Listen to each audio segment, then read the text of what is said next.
శుభకార్యాలకు పూజార్ల కోసం వెతుకుతున్నారా? పూజారీస్.com లో అతి తక్కువ ధరలకే పూజార్లను ముందే బుక్ చేసుకోండి. వెంటనే కాల్ చేయండి. నమస్తే రమగారు. నమస్తే జయ. రమగారు, కార్తీక పౌర్ణమి చాలా బాగా చేసుకుంటాం కదా. అయితే మార్గశిర పౌర్ణమి కూడా వస్తోంది. మరి ఈ రోజు యొక్క విశిష్టత ఏంటండి? ఎలా చేస్తాము? మార్గశిర పౌర్ణమి దత్త జయంతి చేస్తారు సాధారణంగా.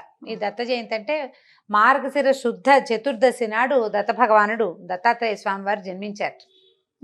ఈయన చతుర్దశి నాడు జన్మించినా కూడా పౌర్ణమి నాడు దత్త జయంతి చేసుకోవటం చాలా ప్రాంతాల్లో పద్ధతిగా ఉంటుంది. శ్రీదత్త జయంతి చేస్తే గురువుకి నమస్కరించుకోవటం. దత్తాత్రేయ స్వామి వారు ఎక్కడైనా మన సమీపంలో సన్నిధానం ఉంటే గనక అక్కడికి వెళ్ళి ఓ నమస్కారం చేసుకోవటం. దత్త భక్తులు ఏం చేస్తారు, గురు చరిత్ర పారాయణ చేయటం. మనకు అవేమి అలవాట్లేదండి. అంటే ఏ గురు చరిత్రో దత్త చరిత్రో ఏదో శ్రీపాద శ్రీవల్లభ చరితామృతమో ఏదైనా ఉంటే అది కూడా పారాయణ చేసుకోవచ్చు. దత్త జయంతి చేస్తారు సాధారణంగా. అయితే ఈ దత్త జయంతి చేసినా కూడా ఇదేంటంటే మార్గశిర పౌర్ణమిని కోరల పున్నమి అంటారు. ఏంటండి? కోరల పున్నమి. కోరల పున్నమి. ఈ కోరల పున్నమికి ఒక పూర్వకాలపు పాత ఊళ్ళల్లో ఒక అలవాటు ఉంటుంది. ఈ పున్నానికి అంటే పౌర్ణమి నాడు కుక్కలకి చపాతీలు, రొట్టెలు, కుడుములు పెడతారు కుక్కకి. అది కూడా ఏంటంటే ఒక కొరికి పెట్టాలని చెప్తారు. ఇది 2-3 విషయాలు ఉన్నాయి దీని మీద. కార్తీక మార్గశిరాలు యమదంశలు అని చెప్తారు. ఇక్కడ మరణాలు ఎక్కువగా సంభవిస్తాయి. అవునవును. ఆయన కోరలు వస్తాయిట.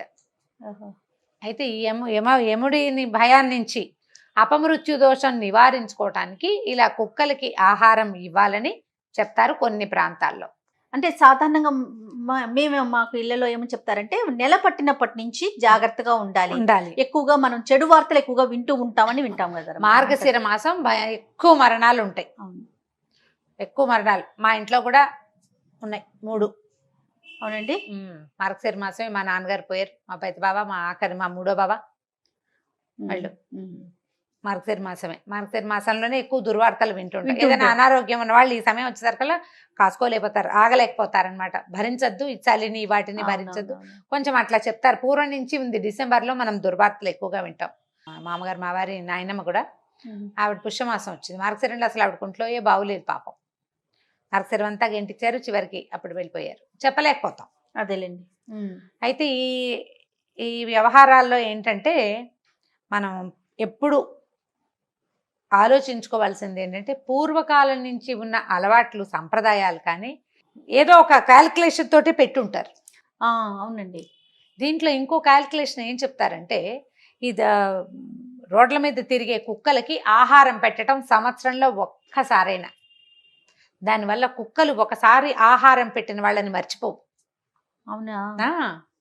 ఒక్కసారి ఒక్క బిస్కెట్ పెట్టు, అది నేను చూడంగానే తోకాడేస్తుంది, గుర్తుపడుతుంది. వాసన, వ్యక్తుల వాసన గుర్తుంటుంది. కొరికిన ఆహారాన్ని కనుక పెడితే అంటే చపాతీని కొంచెం పిల్లడితో తినిపించి పెట్టిస్తారు. కుక్కకి ఎంగిలైనా పెడతావా అలాంటివి అడక్కండి, పాత పద్ధతి ఇది అంతే. ఈ పెడితే ఇవన్నీ కూడా ఏంటంటే మన ఇంట్లో పెంచుకునే దానికి కాదు, రోడ్డు మీద ఉన్న వీధి కుక్కలకి పెట్టిస్తారు. ఇక ఆ కుక్క వాడిని కరవదు, వాడిని ఏం చేయదు, ప్రమాదాలు తగ్గిపోతాయి. అందుకని ఈ జీవులకి ఆహారం ఇవ్వటము, తర్వాత వీటితోటి హ్యూమన్ ఫ్రెండ్లీ అంటే మనతోటి అవి ఫ్రెండ్లీగా ఉండడానికి ఒక మంచి పద్ధతి అన్నమాట. కుడుములు పెడతారు కొన్ని చోట్ల. కుడుములు అంటే మనం రవ్వతోటి చేస్తాం కదా, వినాయక చవితి చేస్తాం చూడు. కుడుములు చేసి కుడుములు చిన్న ముక్క కొరికి పిల్లల్ని పెట్టమంటారు అనమాట. పిల్లలు పెడతారు, పెద్దవాళ్ళు, ఇంట్లో ఉన్న వాళ్ళందరూ పెట్టడం. చపాతీలు పెట్టడం, రొట్టెలు కూడా చేసి పెడతారు. చపాతీలు తింటాయి కదా కుక్కలు. సో ఇలా పెట్టడం ఒక పద్ధతి. మొన్నట్లో చదివిన పుస్తకంలో అయితే ఎలా చెప్పారంటే చిత్రగుప్తుడి సోదరిట కోరలమ్మ అని ఒక ఆవిడ, ఆమెని తలుచుకున్న వాళ్ళకి పాపాల చిట్టా తగ్గిపోతుందని. కోరలమ్మ అని ఒక దేవత కూడా ఉందంటారు కొన్ని ఊళ్ళల్లో.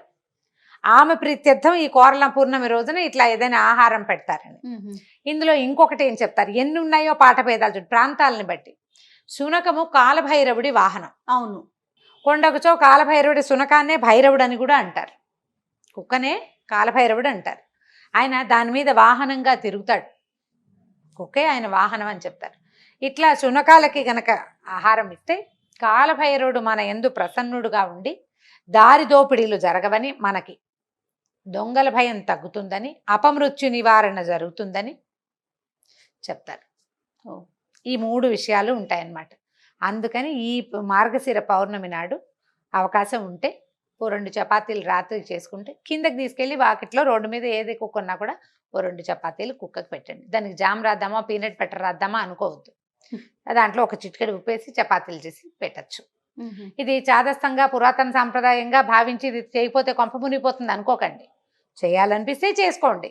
మీ ప్రాంతాల్లో అలవాటు ఉండి మా అమ్మ వాళ్ళు చిన్నప్పుడు వేసేవాళ్ళండి మేము మానేసాం అని చెప్తారు చూడు, అవునవును, వాళ్ళు చేయండి జ్ఞాపకం పెట్టుకుని. అమ్మ వాళ్ళు చేసిన విధానాలు కొన్నైనా మనం కొన్నిటినైనా పాటిస్తుంటే బాగుంటుంది. మన పిల్లలు కూడా దీన్ని కొనసాగిస్తారు. ఈ కోరల పున్నమి అనేది ఒక ప్రత్యేకమైన రోజని, ఈ రోజున దారిలో ఉండేటువంటి శునకాలకి ఆహారం ఇవ్వాలనే ఒక విషయాన్ని మనం నేర్పిస్తాం. అంతే, జంతువుని ప్రేమించటం, జంతువుని ప్రేమించడమే కదా, అందులో ఇంకా తప్పేం లేదు. కాబట్టి ఈ పౌర్ణమి నాడు ఈ పని చేయొచ్చు. అవకాశం ఉన్నవాళ్ళు, ఆసక్తి ఉన్నవాళ్ళు తప్పకుండా చేయండి. తప్పకుండా రమ్య గారు. నమస్తే. నమస్తే చేయండి.